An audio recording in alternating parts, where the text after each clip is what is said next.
Now here in front of me, I've got a little bit of the blueprint of Trap Academy, for Trap Academy, and a module within the group is that you get access to how to become a better salesman.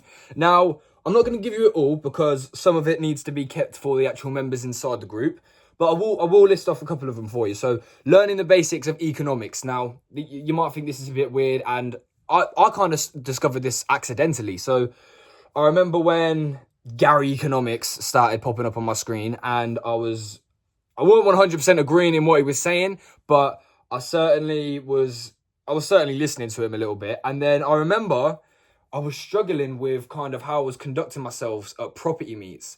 And after I discovered this guy's videos and I went to a property meet, like maybe a week later, I overheard somebody talking about, the economy or that kind of situation. So I felt like for once I could submit myself into that conversation, because at property meets you can just kind of walk over to people and just kind of, it's not weird to just join in a conversation.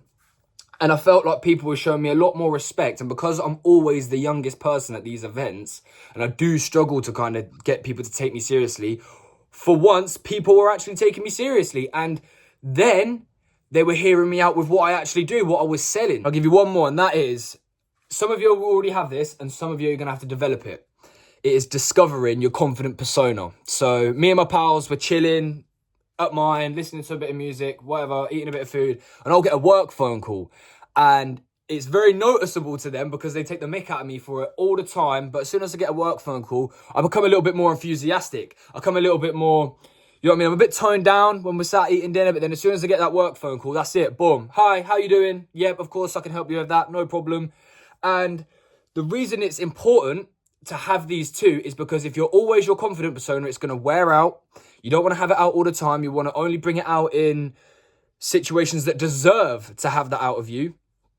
And yeah, it's just good to have those two, because it's a good way to switch off from work as well. I'll be honest, it's a good way to switch off from work. When I come back from a hectic day in the office, I just start to chill out, and I feel myself start to come down a little bit. And I feel like it's because I have nearly, I'd say, mastered being able to switch from one persona to the other.